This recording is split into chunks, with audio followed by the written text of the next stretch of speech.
My name is Darnell Brown. I presently attend Towers High School, which is in Decatur, Georgia. I'm a senior in high school, which is the 12th grade. My grade point average is a 3.5, and my grade average is no lesser than an A-. Just a little bit of information about Darnell. He is the winner of the first Poetry Cafe event at Towers High School. What was the name of the piece? History. I wrote this piece during the inauguration. We were in class and our teacher asked, could we write a poetry piece or anything that would be about how special that day was. And I wrote this piece during the inauguration when he was getting sworn in. And so as a young man out here in the streets and just seeing what you've seen, can you just tell me what influences and events played a role in how you conduct yourself? I was on the way to going downhill, and I needed a way to get out of that situation from being stressed out and being a statistic in life. So I started writing stuff down on paper, such as poetry, anything that would come to mind to relieve stress and not going down that negative pathway, so that I can set an example for many young people in my generation. What made me get into music and poetry as a form of expression, one day I happened to be sitting down talking to my brother, and he found out that I can sing. So ever since that day that he found out I can sing, I really got out of the shy box, and started expressing myself through poetry, going to my deeper inner feelings, on looking at ways of my everyday life. And through music, I just feel that no matter what, when I write my music down, I can express how I feel, what's going on in the world, in many different aspects. Not to go down that path, it's very hard in the environment that I live in, because you're always surrounded by gangs, violence, drugs, and many other activities that's not good for you. So one day, I was going to play basketball with my friend, and my mom told me, she said, don't go up to the court.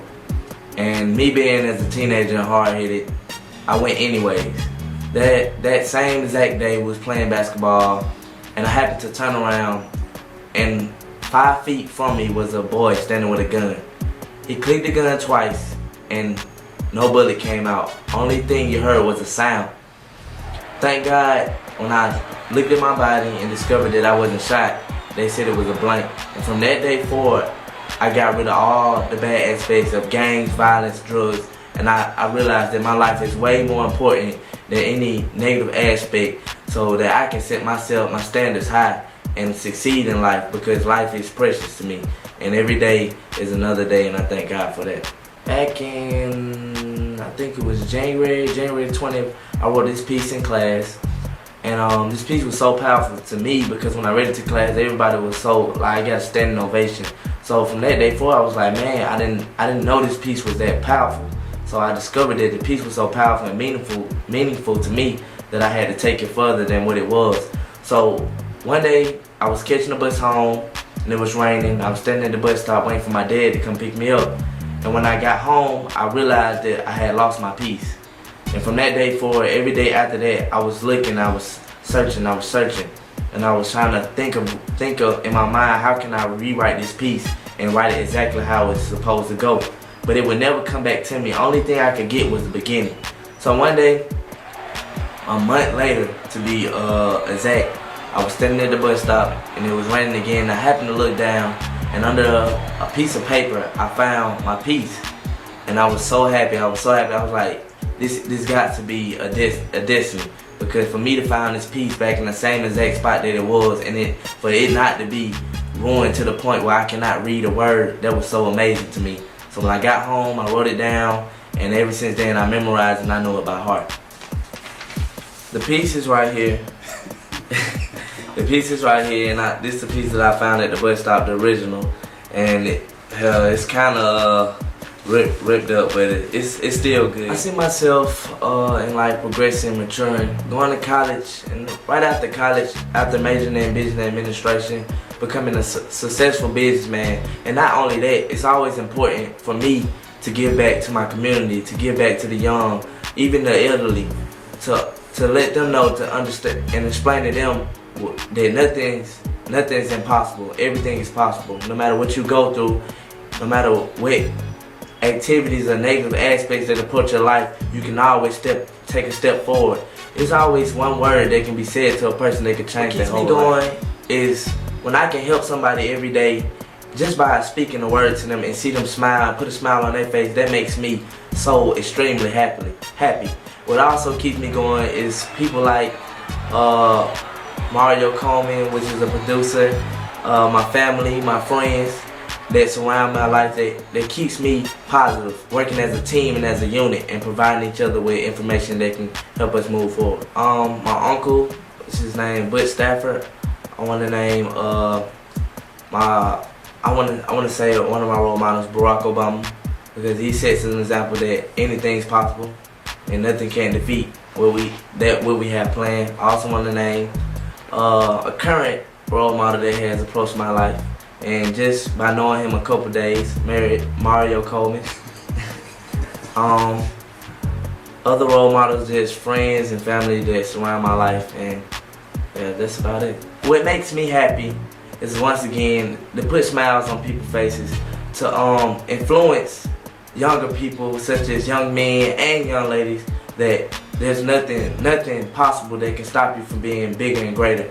To let them know that, you know, it's okay to be smart, it's okay to get good grades, it's okay to stay out of trouble, you know, because I could have been in trouble and I could have did all these other things, but I decided to stay away from that role and let them know it's okay to be smart. But again, you can also play around, but still know what your goals are and to stick with it no matter what. Stick with your goals and your plans, and as long as you do that and keep your mindset on what you want to be and need to be, then there's nothing can stop you. My hobbies are, I love singing, I love poetry, spoken word.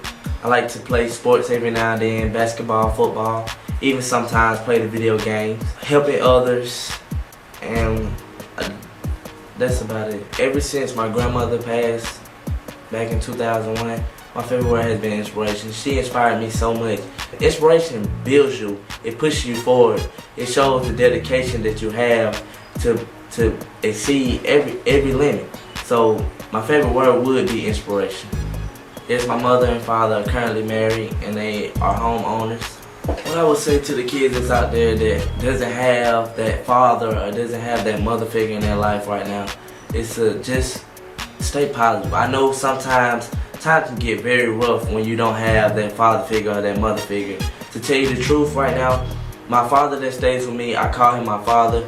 He's not really my real father. I never met my real father in my life, but this man stepped in. And for him to step in and take care of me, that shows what type of man he is. And I look at him as my father no matter what the situation is. So even if I didn't have him in my life, I will always stay positive and on track and believe in what God has planned for me.